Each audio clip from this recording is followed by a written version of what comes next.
Hello, hello. Welcome, ladies. This is Taylor Thompson. We're coming up a little late today. Apologize for the tardiness. It's me and my internet. I can't even believe it.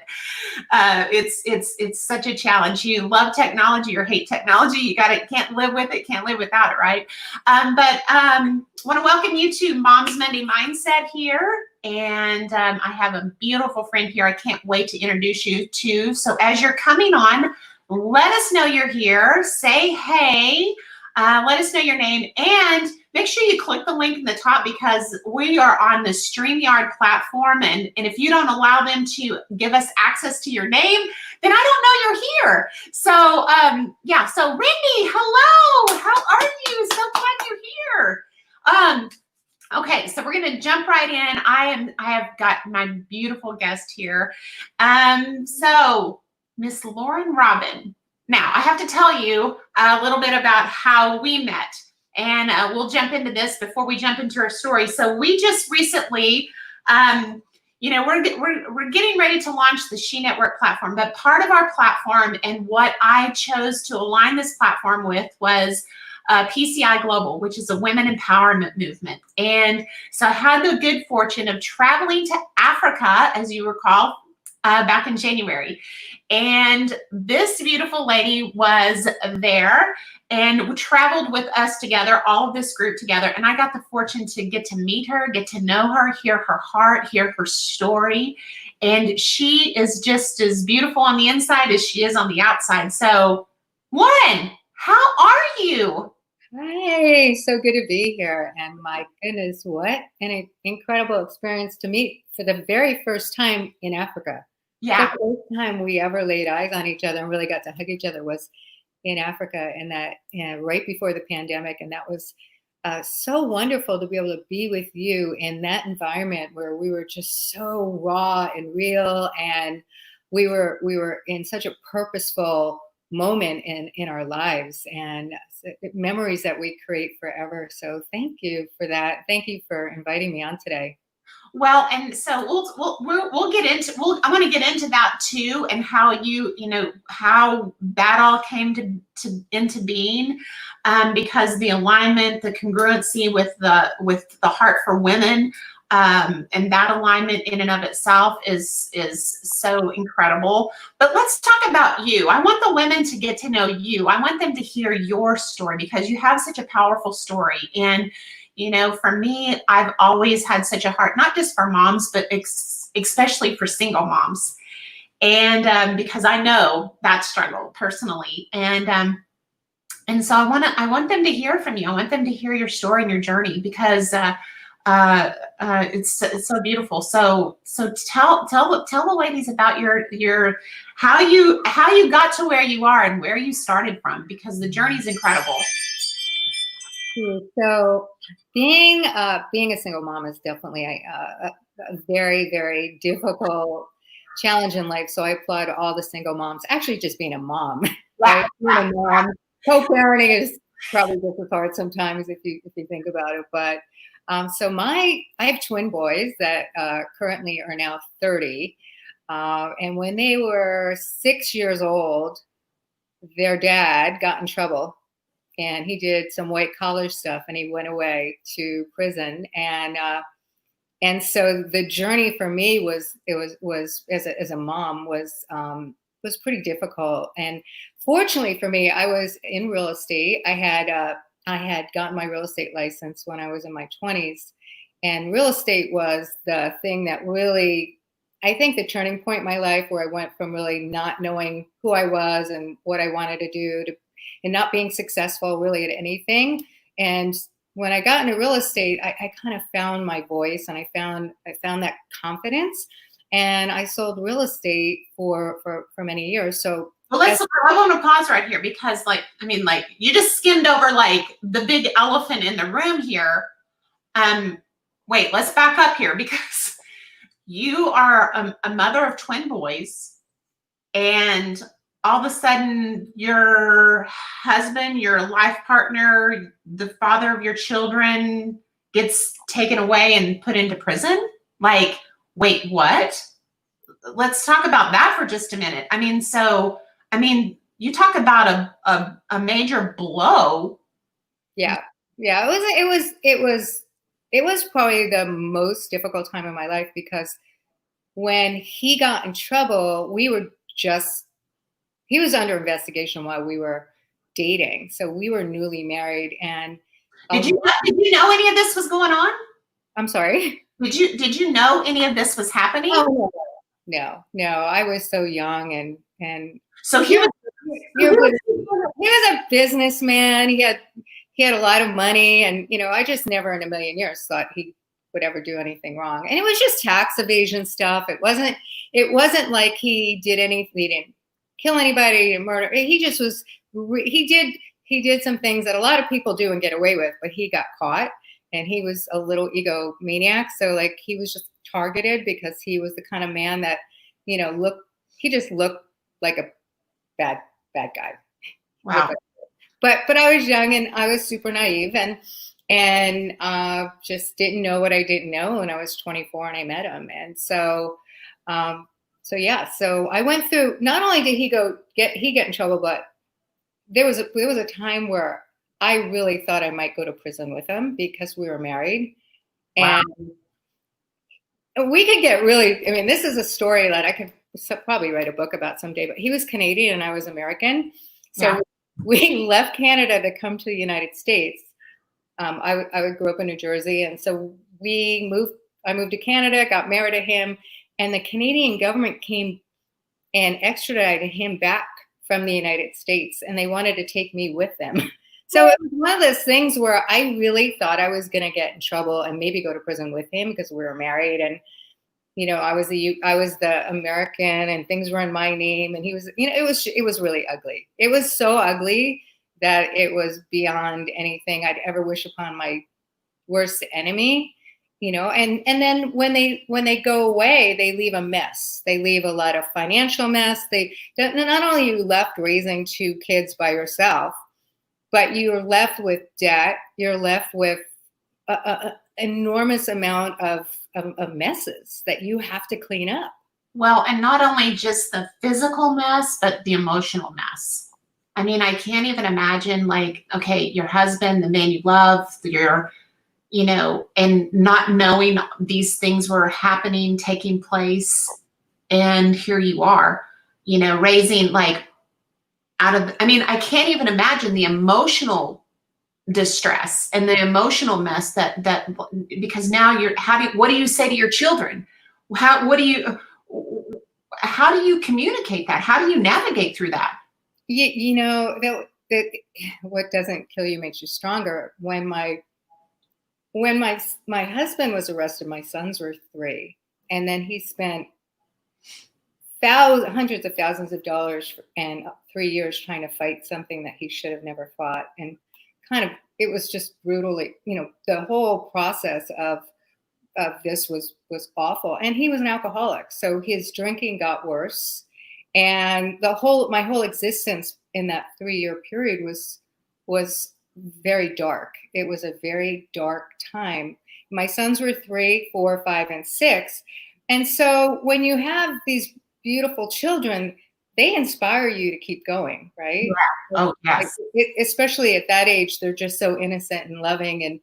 And so they really kept me going. And I remember. Because, here you are as a mom, right? So you're navigating all this darkness on one side, but you're still having to maintain, being mommy and sheltering them from all of this darkness that was going on. I mean, that's an emotional energy like none other. Not to mention the fact that I had to make money. Like the money ran out. The legal fees were so high for him. So I started ending up having to use my money to pay for the house and pay for food. And so at the time, I had my real estate license. And so I had a full-time job in real estate. I'm managing to raise these little guys, and, absolutely couldn't wait. By the time he was sentenced, couldn't wait for him to go. Literally the day he left, I pulled my ring off, I pawned it, got the money, and filed for divorce. Wow. it was like just it was to a point where I just wanted him to go so bad because I was still caught up in the legal stuff, and until he went to prison, I was never going to be free. Yeah, it was scary. It's scary. And my boys were little, so I was like, I really thought there was a moment in time where I might go to prison with my ex-husband, and I might lose my kids for life. And I mean, I was a girl that never even got a speeding ticket. Like, I'm like the nice, I'm a good girl. But like, I mean, you hear about this kind of thing, and because this is an interesting story, Loren, because you hear about this kind of thing. You hear about innocent people all the time getting caught up into situations that end up in prison, that lose their life with no, I mean, just because they're at the wrong place, the wrong time. You hear about these kind of, people getting convicted on death row, that mistaken identity. You hear about that kind of thing, but to actually live it and to think about losing your children and you didn't even do anything, I can't even imagine the fear and the anger that you must have been experiencing. Yeah, the anger was beyond anything, because without getting into, I mean, I can get into some really gory details here, but there's a treaty between the United States and Canada, and I was an American, he was a Canadian, and he moved here to get out of Canada so he wouldn't be in trouble over there, and kind of used me as the American, right, to get here. And everything was in my name because he didn't have a green card yet. So I had so much responsibility on me, financially, emotionally. And then when he put everything in my name, it was just because I was American and he was Canadian. And I was just, I don't know, I was 20-something years old. I didn't know anything about anything. And so when he got in trouble, there's a treaty between the United States and Canada that says they could actually hold you in jail for up to a year. Like an innocent mother, they could have held me in jail for a year until the Canadian government came and got me to take me to Canada to prove my innocence.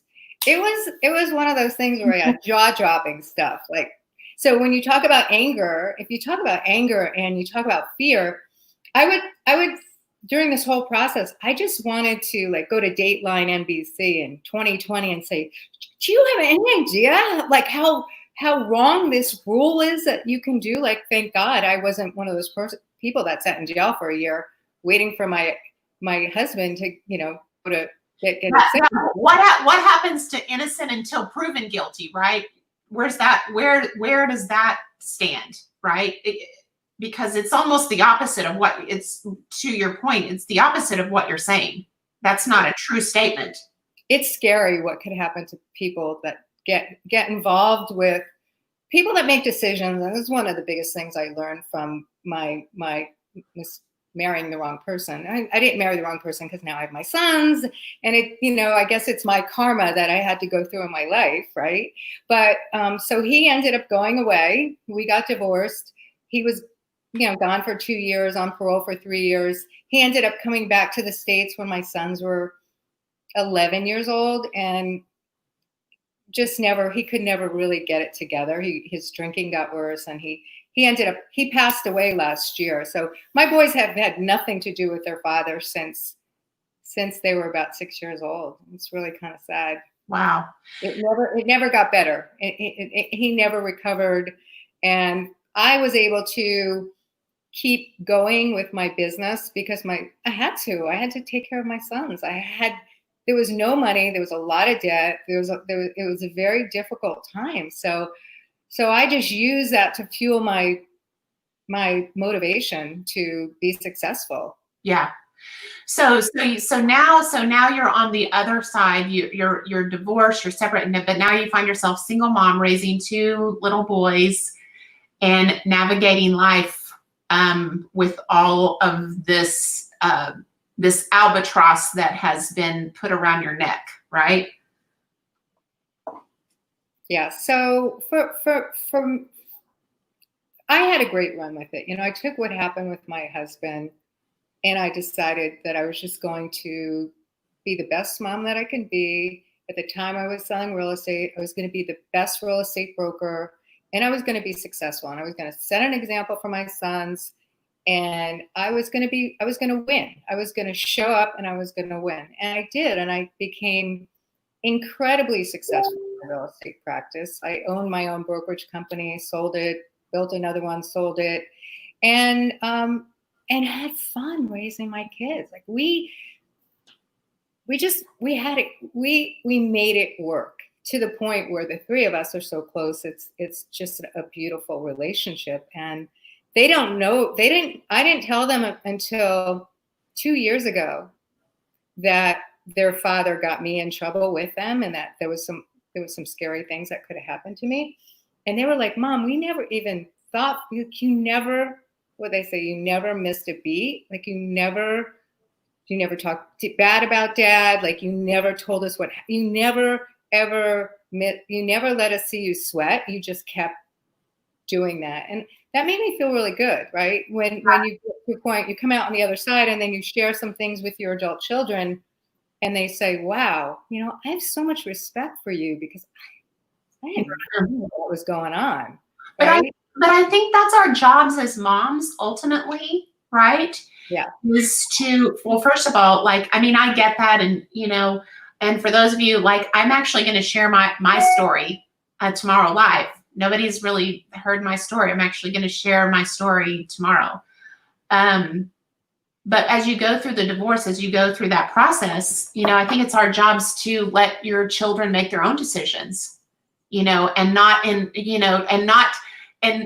not your experience weigh into their thoughts and their feelings, right? That because they're whenever they reach the point to where they can make their own go through their own thought process and navigate through their own feelings based upon what not your experience, but they can make it their own experience, how they relate to their other parent that's involved in the process.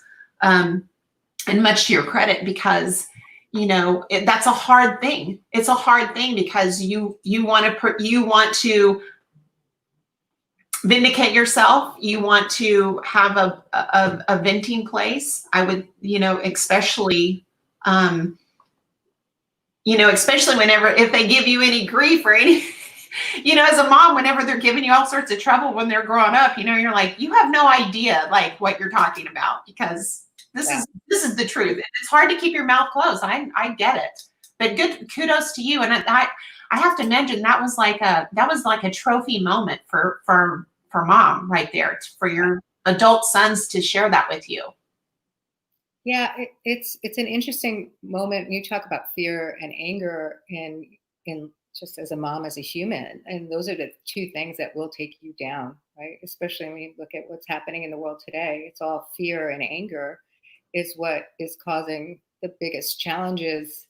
So it starts in your own family, right? And Yeah. if you can manage your own anger, and you can figure out the fear part of it, those are the two things that have to start at home. And those are things that I feel like I've as a mother and even in my business is dealing with fear and anger in a way that is self-serving for me and serving for the world as well. I mean, to your point, I really think it's like, I think first of all, for what you went through, that would have put a lot of people under. It would have buried a lot of people, because they would have internalized it and used it in a non-productive way. But I think that whenever you can channel that energy, like, and focus on how, and to fuel you to be productive with it, and not allow it to kill you, not allow it to suck you in to where you are paralyzed. Yeah. I love that piece. I love that part. I mean, because you can always use it to make a difference. You can always use it to leverage if you choose to. It's a choice. It does become a choice at the end of the day. So you're in real estate. So how did you get introduced to the business model you're in now? Like how did that come about? So you've had success in real estate. So, walk us through that process.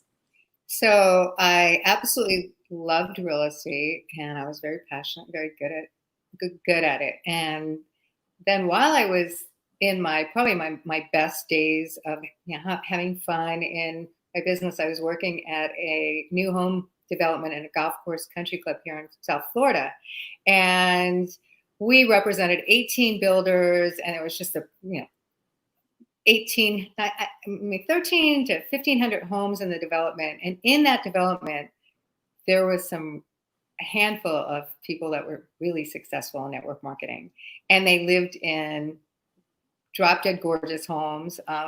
And they were like their second and third and fourth homes. And I got to know them really well. When you do a real estate transaction with somebody, you get to know their family, you get to see how they show up and how they behave and how they treat you and how they treat everybody else. And so these people were amazing, and they introduced me to network marketing because I didn't know anything about it. So I saw it from a different lens. I saw network marketing from the top people in the profession that were titans, but they were all really into personal development. They were all incredibly loving and inviting, and the way that they made me feel, there was a common thread there. And so I was crushing it in real estate, and there's no way I was going to leave my amazing real estate business to go into network marketing then, because it just didn't make sense. I wasn't dissatisfied. I wasn't looking for anything. But I was like, someday, I was young. I was like, someday I'm going to do that, because those people are amazing, and I want to be like that. There was one thing I didn't have in my real estate business either, which they taught me about, which was residual income.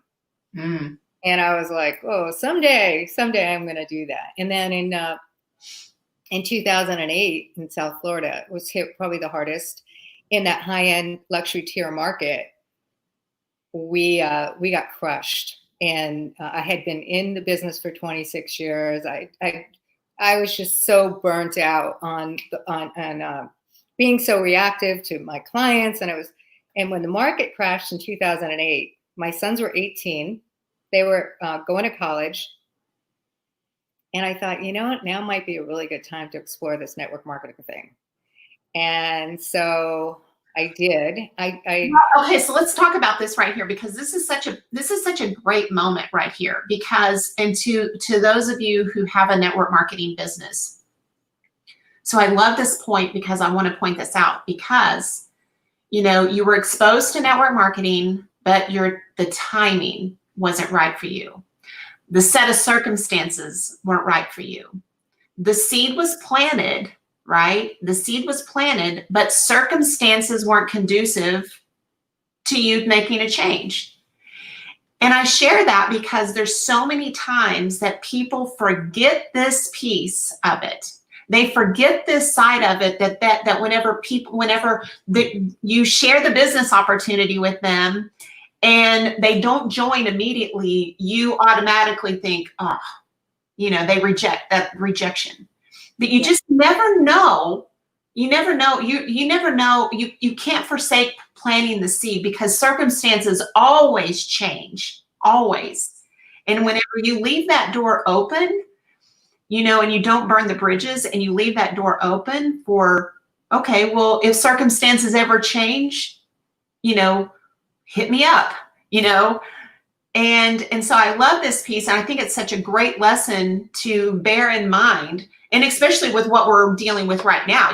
For those who have planted seeds prior to where we are currently in our economy, they're probably reaping the harvest of those seeds being sown, I would suspect, right? I keep hearing this message over and over. So your circumstances change. So now you're like, okay, it's time for me to take a look. It's time for me, right? Yeah, absolutely. And you plant the seeds, and you build the relationships with the people that you like. So just because they don't join your business doesn't mean you can't be friends with them. Right. And that really pays off. That is a good way to move forward, because 10 years down the road, 5 years down, it seems so far away, but it happens, and 5 years is going to happen anyway. So make those friends. So I decided to look for a network marketing company. And so one of the agents that was with me, didn't know her that well. She was part-time. She told me about this startup company. I didn't know what I didn't know. So I joined this company and I did pretty well, but it wasn't the right fit. I invested 2 years of time into this, and it just wasn't the right product, wasn't the right leadership. It ended up being a disaster for me because I put my heart and soul into it, thinking I was going to, get out of my real estate business and do this network marketing thing. And so I decided to look intentionally for another company because I fell in love with network marketing. Like, I loved the profession. I picked the wrong husband. Yeah. Okay. Yeah. I picked the wrong company first, right? Okay. So I set out to find another company. And so what were your intentions? Like, what were the things that you were looking for? I was looking for a patented product that was unique. I was looking for science. I was looking for stuff that was tangible. Science. I was looking for leadership. I was looking for credibility. And even though the second company, which I started on June 16th, 2010. So I've been with my second company now for 10 years. So I did do one, and then I changed to this one, and I've been with the same company for 10 years. So it's okay to make a mistake. Just don't stay there too long. So I met with a CEO, I met with the president of my company, and kind of a chance meeting, and I just went with my gut. I just followed my intuition, and I thought, you know what, I feel really good about this. We did our due diligence on patents and different things that our product had, and so I jumped in, and I was able to. I believe so much in the outcome. Like, I saw those real estate clients that were Triple Diamonds and Amway and New Skin and Herbalife, and they were living in these big houses, and they were living the life that I wanted. They had residual income, they had time freedom, and I was like, okay, I'm going to do this. So it took me 2 years. It took me 2 years on my second company from 2010 to 2012. It took me 2 years to get to $20,000 a month. And that's pretty fast, I think. It was, I was, so the thing is, because I had built such solid relationships in my real estate career, I was real estate broke for 26 years. I built so many beautiful, deep relationships. So even though I had only been in network marketing for a short time, I'd been in the relationship building process for 26 years in real estate. Yeah. So it's not like, so when I got I was the first person in my company to get to the top of the pay plan. So you had, this is a very valid point, because so you had relationship collateral. And sometimes people look at your journey, and they compare their journey with you and like, okay, well, how did you do this so fast, right? So even 2 years, it wasn't an overnight sensation. They didn't look at the first chapter of your book. They didn't read those other chapters. They only saw the 2 years and thought, oh my gosh, that was overnight success, right? Right. It was 26 years plus 2 years. It took 28 years to get to that $20,000 check. Do you find that people compare like they go, well, as it's human nature that we do that. We all compare ourselves without knowing the backstory. Yeah. We all compare ourselves. And I used to tell my team, guys, I got to the pay plan in 5.5 months. I got to the top, but it wasn't 5.5 months. It was 26 years plus 5.5 months. Yeah. And try to explain that to somebody, but it's difficult because they don't see the backstory. Yeah. So let's talk about your boys and how. Here's the best part. So my sons. So it wasn't the best part in the beginning with my boys. It was the best part. It's the best part now. But so when I decided to go into network marketing in 2008, my sons and the real estate market was just awful. My income pretty much stopped and I was in debt. It was just brutal. My sons were really frustrated with me because they were so used to me making all this money in real estate, and now I'm doing this network marketing thing. And my first check in network marketing was, I think, $233. My first month was $233, and they're like, "Mom, go sell a house." Like, I was selling $5 and $10 million houses, and they're like, "What are you doing? Like, what on earth are you doing? Like, even in the worst, disgusting, pathetic real estate market, you're amazing. What are you doing in this network marketing thing?" And we went through a year of hell because they just didn't understand. They didn't see what I saw. They didn't see the big picture. They just knew that they weren't, like, I'd be like, "Just go get a job. I don't want to hear it anymore. Go get a job. Leave me alone. Like, I'm going to do this." And so we went through, as a family, we went through some friction. And it wasn't fun. It wasn't fun for me. It wasn't fun for them. And I want to share this. I'm going to dive into this too, because I think this is such a valuable part of your story, because we all, I think everybody, when you restart network marketing, there's always people in your family that don't buy in. They don't buy into the journey. They don't buy into the vision. They don't get it, and so we have to, it's like, we're doing our best to keep our attitude, but we've got this in the back, this negative, nagging thing going on in our environment that we have to navigate through, with negative family members, and not realizing that. I always say, like, even to this day, my mom and dad still think, like, when are you going to go get a job? Like, you know what I mean? Like, they don't get it.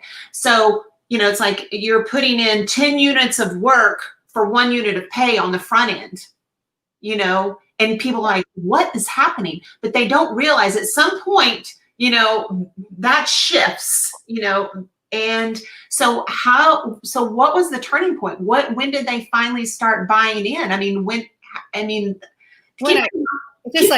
It's just like everybody else. Like I always say to people that are married and their husbands aren't supportive, the best way to get your husband on board with you is to make some money. Yeah. Make some money, right? Like, once you start bringing home some money and you start proving everybody wrong, mm-hmm. then it's like, okay, then. So it took them a little while, but here's how beautiful this transition went. So it was tough in the beginning. It was painfully tough in the beginning because I wasn't making, it took me 2 years to get to 20,000, but the first month was $233, right? And the second month was maybe $500. So I had to use credit lines, and I had to support myself with savings, and it was scary. And I was 46 at the time, and I was going through menopause. Like, it was awful. It was awful. Like, what? This is awful. But here's how cool it was. My boys went to college for a few years, and they decided in their third year of college that they were going to go into the Marine Corps, and they were going to go into special operations and be intelligence operators. And so I was living in Florida. I was in Jupiter, Florida at the time. And when they found out that they were going to be stationed in San Diego, I was making enough money in my network marketing business, and I didn't have to sell real estate in Jupiter, Florida anymore. I moved to San Diego. Wow. And I lived in Del Mar on the beach, and they were in Oceanside, which was about 20 minutes away. And they came every weekend and hung out on the beach with me. And they were like, it was the most brilliant decision of my life, because had I been still selling real estate in Florida, not only would I have been dissatisfied with my career, but I wouldn't have been able to move to California and just pick up and move. And literally, I donated everything I owned, had put stuff in 7 suitcases, grabbed my golf clubs, got a one-way ticket to San Diego, didn't even know where I was going to live. Wow. And my boys were like, holy, whatever, mom, you are badass. And this is amazing. And they got the whole network marketing thing that you Wow. can work from home, you can work from San Diego, you can travel back to Florida when you want, you can travel to whatever. And so they were like, then all of a sudden they were like, this network marketing is pretty good. Now they have a mind shift. Now the buy-in is there because they see it manifesting. So, but as a mom, how was that for both of your children to think, your boys, to go into military, special ops? I mean, as a mom, I would think that would be like I would have a hard time wrapping my brain around that, Loren. Like, so we go back to fear and anger. yes. Right? That's a fear thing. So that's a fear thing. And so with being in network marketing, to be a leader, to be successful, you have to practice personal development. You have to feed your mind. And from a very early age, I started following Tony Robbins and Zig Ziglar and all the different gurus out there. And I just became very mindful of my fear. Mm. And so, and when you focus on purpose, when you focus on, I'll never forget this story. So we were still in Jupiter. The boys were getting ready to take off. And one of my sons, Alex, said to me, let's go I'm going to train, I'm going to run. Why don't you hop on your bike? Because I don't run. So I rode my bike around this big 5-mile loop, and he was running. And we're halfway through the run, and he says, Mom, I need you to stop. I want to talk to you. So I got off my bike, and he said, I need you to promise me something. If I die, if I get killed while I'm in the Marine Corps, something happens to me, I need you to promise me. And he made me, like, I was shocked. He's like, I want you to promise me right now that you will not be one of those moms that cries forever, that gives up her life because of what happened to me. I want you to be proud of me. And I never, ever, ever want you to ever forget this promise right here. You promise me that you will live your life and you will be proud of me. And I just was like, wow. I didn't even know what to say. I just looked at him in the eye, and I was like, of course, I promise. And it was at that time where I was like, holy crap, this is real. Like, this is real. But he also made me promise him. So I would think that all the time. Anytime they were deployed, and they were in intelligence and special ops. So there are months that I didn't hear from them. I didn't know where they were. I didn't know what they were doing. I just knew they were in harm's way. And every day I would just go to bed, and I would be like, you know what? They're going to be great. They're going to be fine. And I always thought, if ever, God forbid, anything happened to either one of them, I was just going to hold them. I was going to hold them so high and be so proud of them. And it's an interesting conversation you have with yourself as a mother, right?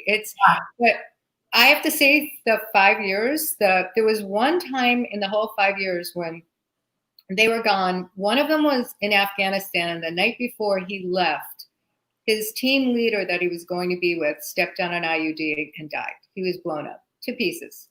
And my son he was like kind of in a holding place before he could go back to Afghanistan. And then my other son he was doing a jump school. He was jumping out of helicopters, and he was in Atlanta, Georgia. So he was still stateside getting ready to deploy. And just found out about the leader with Adam's team. And then Alex called me from Atlanta getting ready to jump. And he said, hey, Mom, just want to say I love you. God forbid anything happens to me. I just want you to know you're the best mom in the whole world and how much I love you. And we hung up the phone, and I just sat and just cried like a baby. I'm like, I can't believe this. And then I kind of wiped my tears off, and I said, okay, you can do this. You got this. You got this. You got this. And I also had a lot of amazing people around me. That's another beautiful thing about network marketing, is like your team is your family, and everybody loves on you. And so I had so much support. I can't even,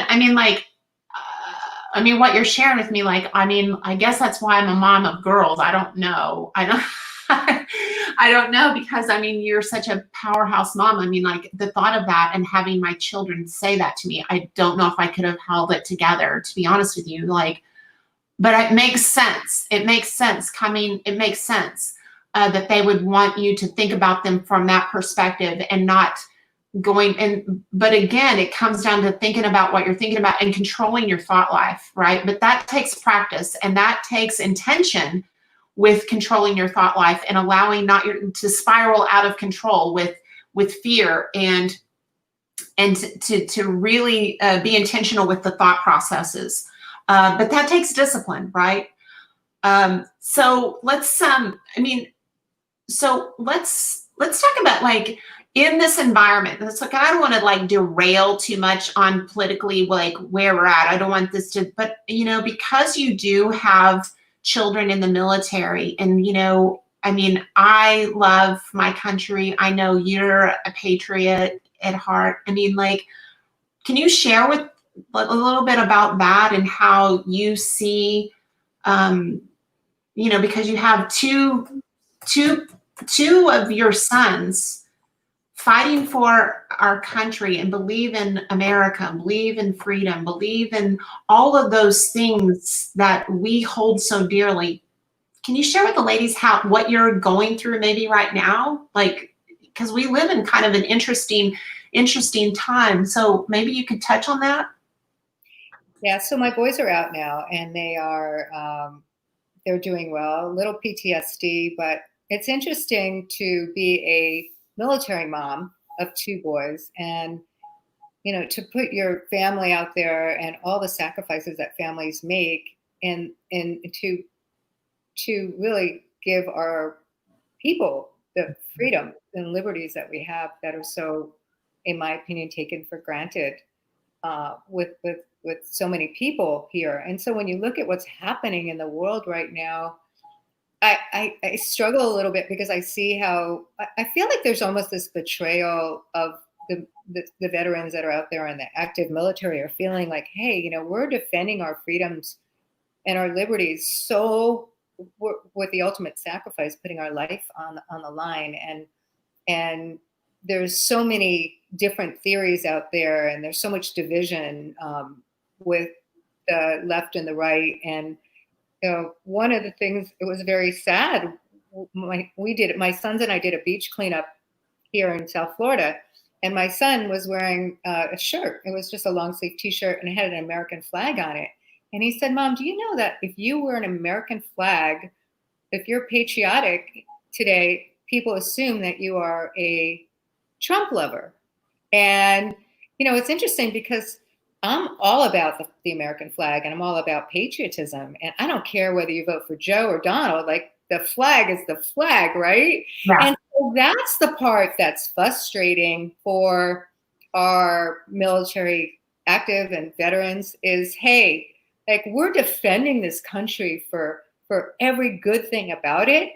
And why can't we just continue to be patriotic and love each other and love our country? And Yeah. it's really gotten to a point now where people are angry and people are fearful. And I think if you take a look at those two, and you talk about anger and fear, you can't have love with either one of those. You can't feel love with fear. You can't feel love with anger. And there's so much anger and so much fear that's been, some of it's created intentionally, some of it's not right. Some of it, it's just a big kind of. I hear what you're saying, and I really love what you're saying. I wish I agree with you in the sense that, this is our, it doesn't matter this way or this way. It's about this, right? It's about America.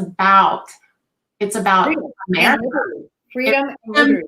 Freedom and liberty. It's about freedom and liberty, no matter what which side that you, but the love of country, the love of our freedoms, because we could be in so many other countries that don't enjoy the things that we have the privilege to enjoy.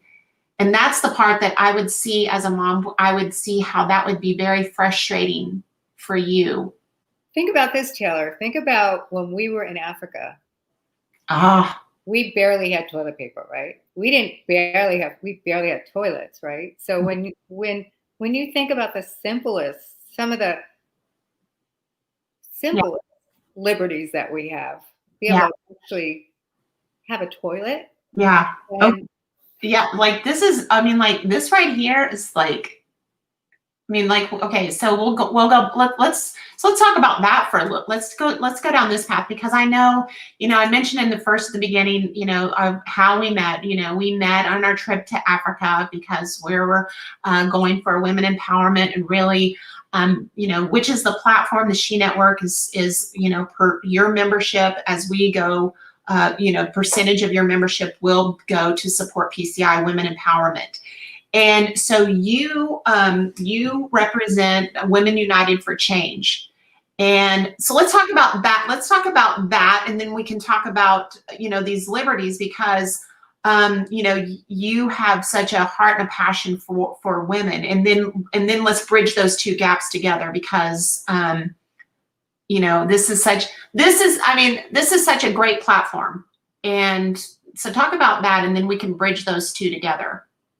so what I just love what your intention is to create something for women that empowers them and also gives back to this incredible project, Women United for Change, which is a women empowerment project. So it just fits it all just meshes together. And so one of the reasons why I wanted to leave my real estate business and get into network marketing was when I followed the success of the people that I sold houses to that were in network marketing.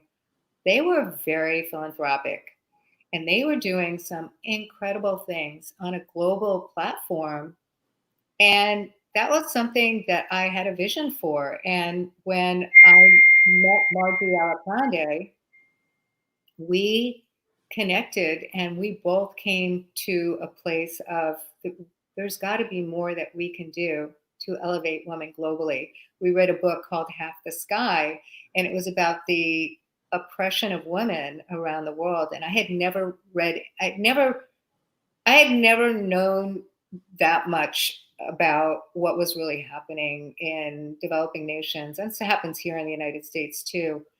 And after reading that book, Margie and I got together, and Michelle Barnes came on board with us, and we decided to create Women United for Change. And instead of reinventing the wheel and starting our own nonprofit and going through all that, we said, let's find a group of people who have mastered this and they're doing something, bless you, something amazing, and they've got it going on. So we did a little legwork, and I was introduced to Project Concern International. They just kicked off this women empowerment project, and they came to the conclusion, they've been around for almost 60 years, and they came to the conclusion, as they're eradicating poverty and nutrition all over the world, that if you want to change the world, start by empowering women. Because when you empower women and girls empower the whole entire community. And so we fell in love with PCI, and we started fundraising, and we kicked off their Save Women. It's a micro savings program. They also do education for trafficking, and there's so much that they do. And almost 90 cents of every dollar goes into the group and into the programs. And they're really, they can actually statistically measure the success of all of their programs. And so we know now, and we know we do this at our network marketing businesses. When we empower people, they empower people, they empower people, they empower people. And that's what this is all about. And that's what we've been to Guatemala. I work with groups in San Diego, California. And then Taylor, you saw firsthand how, absolutely extraordinary these projects are in Africa. Yes.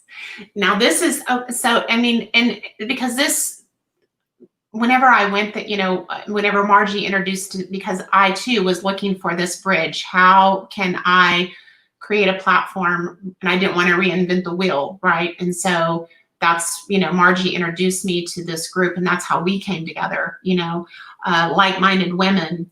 And, you know, while we were in Africa and I got the opportunity to meet you and get to know you and your story, it was a beautiful project. It was able to see in reality of what was actually happening and the transformation that was happening inside these communities and these villages, you know, through the women and through Project Concern, Women Empowerment. But, you know, to your point, you know, whenever we talk about freedoms, whenever we talk about these kind of things, it only takes you going outside of your country and witnessing something to the extent of, you know, not the things that we do take for granted, i.e., you know, toilet paper, toilets, not just a hole in the ground. Like we were going to the bathroom without toilets and toilet paper. I mean, we were living in the middle of these villages that they didn't have toilets and they didn't have toilet paper. I mean, right? And whenever you just think about that, whenever you think about women, whenever you think about, like, you know, we'll talk like, you know, going through your monthly cycle and not having the wherewithal or the supplies to be able to take care of yourself, right? I mean, we watch that and you're like going, okay, so in order for you to truly appreciate the freedoms that we have, i.e. your boys fighting for those kind of freedoms and those luxuries that we take for granted, I will say I will include myself as well.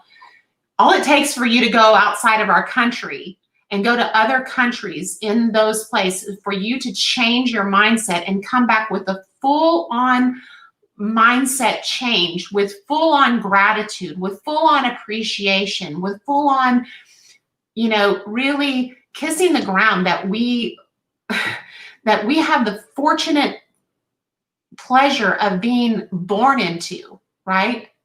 Blessed. I mean, we're so blessed, right? We're so blessed. I mean, like, I know that I came home after being 10 days in another country and I came home just to have hot water, to have clean hot water, right?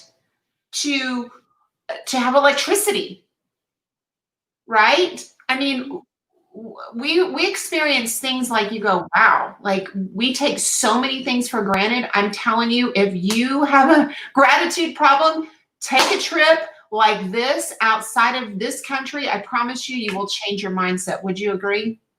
Yeah, 100%. And one of the great things we love about Project Concern International is they are domestic as well. And we left and came back before the pandemic. We got back, you know, mid-January and or end of January.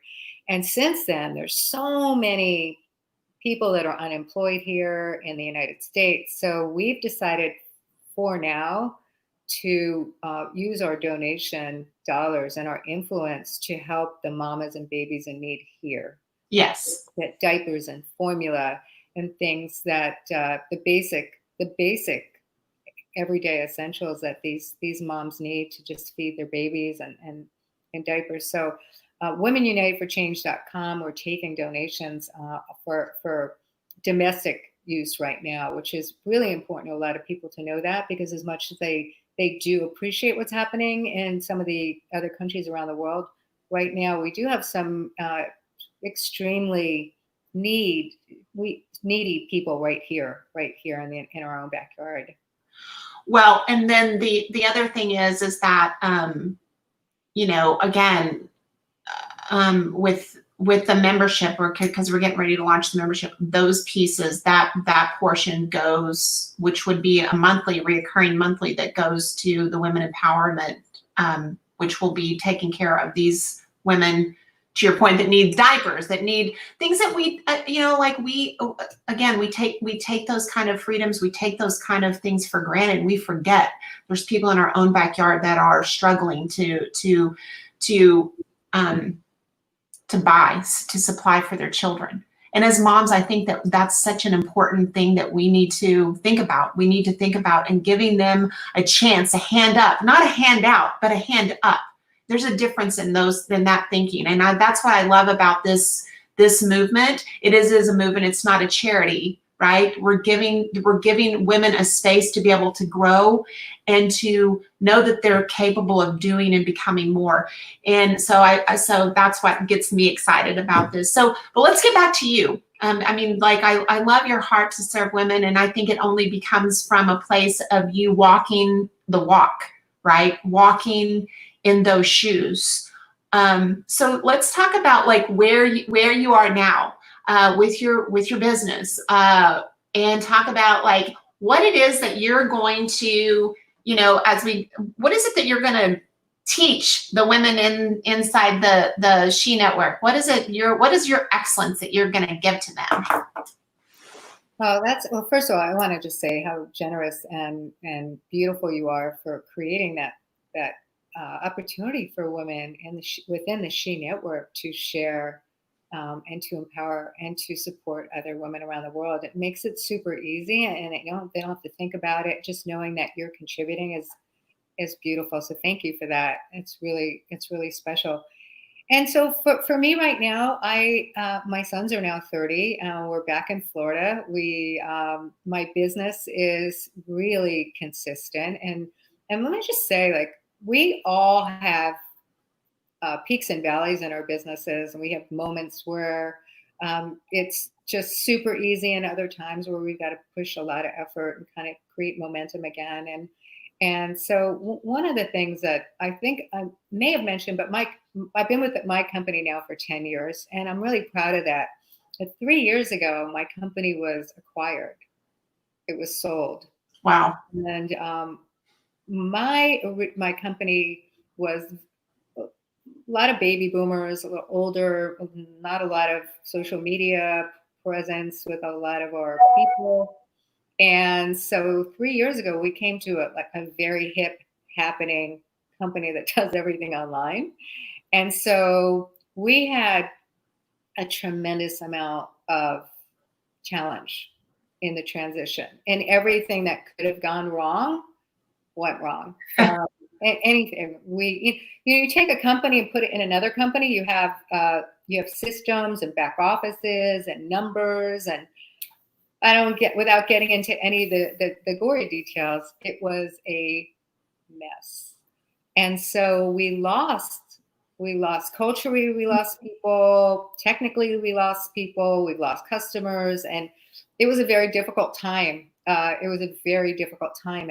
And I could have been angry, and I could have been fearful because it was scary. But I kept pushing through. And it's interesting how 3 years into this, the company, my company now is 100% online, and all the people who weren't online now are online now. And we have figured it out. We've cracked the code. But knowing what's happening right now with the pandemic, and the fact that people aren't doing in-homes anymore, and people aren't able to go out and do what we did to build our business 10 years ago. We did the old-fashioned way, the old school networkers.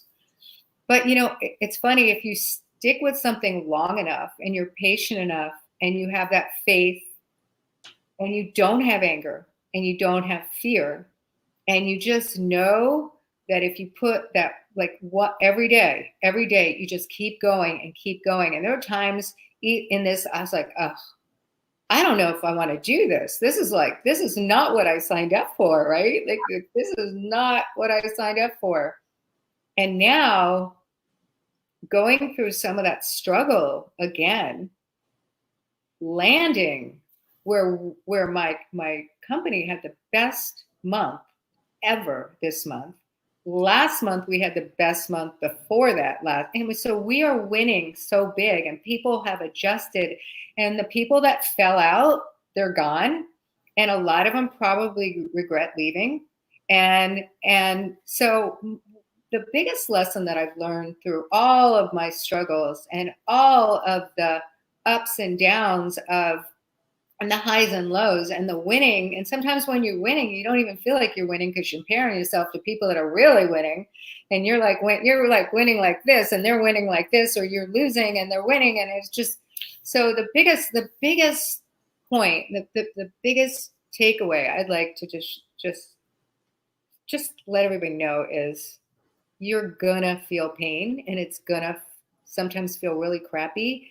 And you just have to stay with the gut, stay with what you know in your gut, stay with what you know, stay with what you believe. And what if I did not, through the hardest time in the beginning, it was always the hardest when I first transitioned from real estate to network marketing, and I made the biggest mistake with the wrong company the first time, and I didn't stick with that. If I didn't stick with that, I wouldn't have that muscle memory to stick with it again 3 years ago when we went through another major challenge. Just stay the course and know every human being in the entire planet has good days and bad days. And if you know what you know, if you know that the company you're with is a great company, and you're just not winning with the company right now, just keep going. And find the right people within your upline, your sideline, within your organization. Maybe hire a coach. Maybe get a outside somebody to help you. There's so many great coaches that you can follow. I know you and Larry do some great things, and there's so many generic network marketing coaches, and some of the stuff is even free. You can go on YouTube and watch it. So with everything that I've been through in my life, all I could say is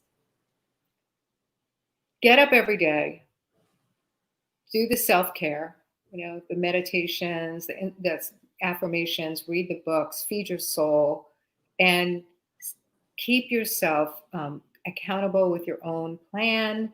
And just know that if you continue to do it long enough, it will turn around, and you will win, and you will win really big.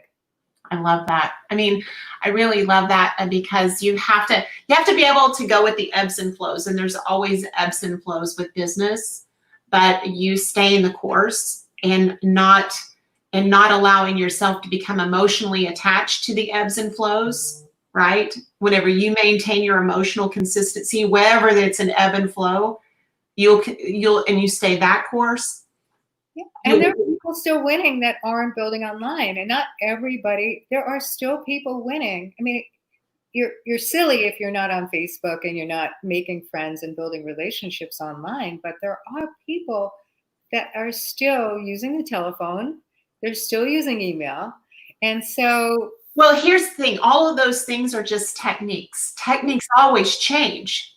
But what Larry and I teach, basic fundamentals and concepts never change. So no matter what the delivery system, whether it's Facebook or telephone, whatever it is, if you are in action and you're in activity mode and you're talking to people, no matter how you're delivering the message still is the same. It's still all about the message never changes. It's just the delivery mechanism that changes.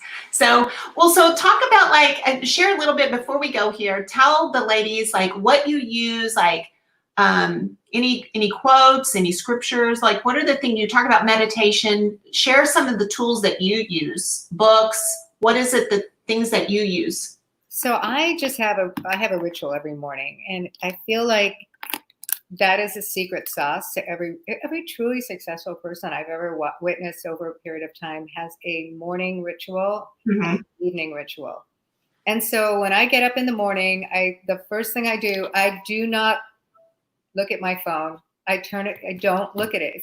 That's it. If I had to give you one tip, it's don't look at your phone when you first wake up. You've got to take that, whatever it is, 15 minutes, 10 minutes, 1 hour. I try to make it an hour every morning.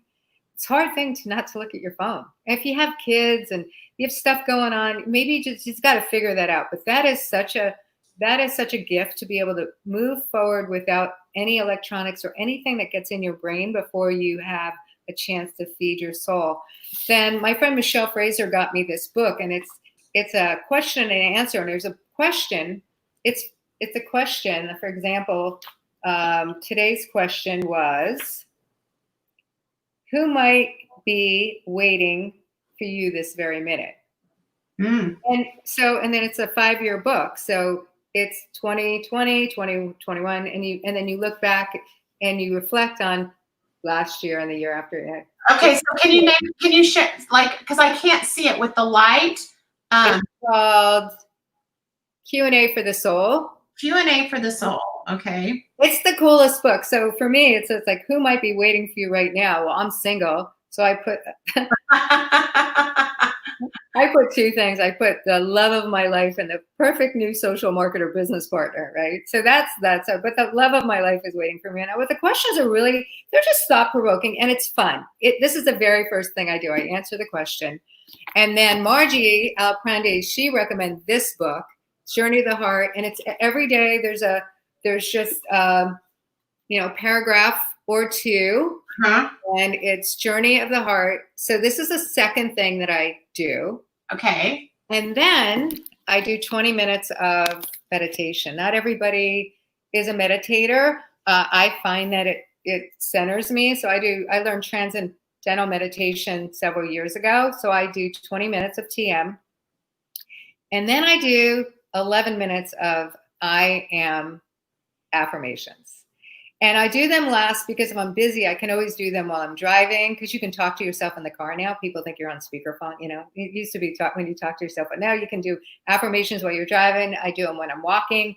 So sometimes I'll listen to them in my headset, and I do those 3 things. And then I will get to the gym. If I don't work out in the morning, I don't work out. It's just the way I am. And then I'll come back and I'm in such a beautiful, open-hearted, positive, just ready to conquer the world and really lift other people up. And since the pandemic started, our team has been doing a power hour mastermind every day, 6 days a week. We've been doing it.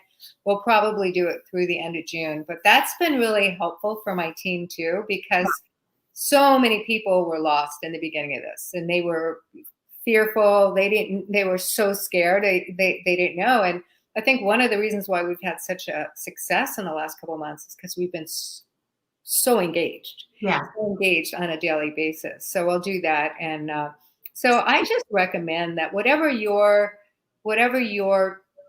little gig is in the morning, whatever, some people have little kids, it's hard. I used to hide in the closet sometimes and do my work when my boys are little. Yeah. But whatever your gig is, do it every day. And don't let anything get in the way from that, I love the consistency factor. Would you maybe you'll share like inside the feed there some of your affirmations, like in the post, like make a post and make some of your I am affirmations for I can actually, I'll put the link in here. It's really amazing. I have a couple of them I can do, but the I am affirmations that I do every day, 11 minutes. And then one cool thing about the affirmations is for example, I want to be lean. So lean is not in that affirmation. I throw my own little affirmations in within the affirmations, if that makes sense. Like, so I'll throw I am powerful. And then I'll say like, I am lean, or I am enrolling 2 new people today, or whatever, you know what I mean? I'll throw my little affirmations in the affirmations so I make up stuff and throw it in the stuff that's already made up for me. Very nice. Very nice. Well, is there any last words of wisdom you would like to share with the ladies? This has been such a great conversation. I love it. Yeah, I just want to say that this is a moment in time where we're all going to reflect back, and we're all going to remember this. This is imprinted. The pandemic, the protesting, the riots. This is a moment in time where we're going to look back and you're going to feel how you feel. Like 10 years from now, you're going to think back to this time. And so I would just leave everybody with the fact that we have the power to create that feeling now. We have the power to create change now. And it doesn't have to feel good, because right now, I tell you, right, and Tail, we talked about this before, there's a lot of unsettledness going on in my own heart. And there's some challenges that we have to deal with. And there's a lot of that. But in the bigger picture of that, fear and anger, right? Where do you want to put those two feelings in? And when you look back a year from now, you look back 5 years from now, you look back 10 years from now, and say, God, remember the pandemic, remember the lockdown, remember the protesters and the riots. You're going to think, and you're going to think about, you're going to be able to remember where you were and what you were doing. Mm. Make it beautiful. Mm. And give, and that's why this Women United for Change and our projects that we're working on make it so easy to just give a little bit more if you can. And if you can't, we'll help you, because that's what we're doing, helping people that can't help themselves. So what I'm saying is, like, use this time to be more giving and more forgiving and more generous and more loving and more open and more patient with your business and maybe more aggressive with your business, right? Just such words of wisdom. And I will, I want to chime in with this piece right here, because like there's so many things, and there can be so many things that we can be a part of or we can steer away from. And, I just wanted to add on to what you're saying is like, you can be a part of the problem or part of the solution. And, by talking about the problem is not being a part of the solution. We have to be a solution in our giving. We have to change our focus and be a part of being the solution and not engaging in the problem. And to your point, I think that that's how we serve to the highest and with the best is through love, and really being a hand up for someone and looking who you can serve today. Who can you edify today? Who can you encourage today? Who can you empower today? And that's where the gift is, because one finger pointing out, you got three coming back. So powerful. Choose your friends and the people that you spend time with right now wisely. Yeah.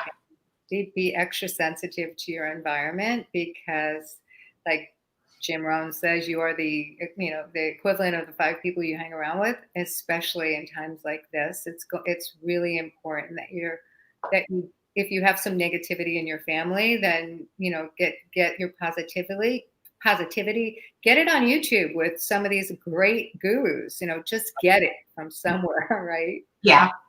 Well, Loren, thank you so much. And ladies, thank you so much for being here and tuning in today. We had such a great time talking. And so I have a credible message tomorrow. I can't wait for you guys to tune in. Make sure you tag some people in. I want to tell my story. I want to get my story and share it with you and the ladies here in the group. So Loren, if you'll hang on, I'll say bye to you privately. So ladies, that's it for us today. Thank you for being here. Thank you for tuning in. I hope you have a blessed, amazing day. This is Loren Robin and Taylor Thompson. We're signing off now with the She Network. So bye, ladies. Thanks, Peg.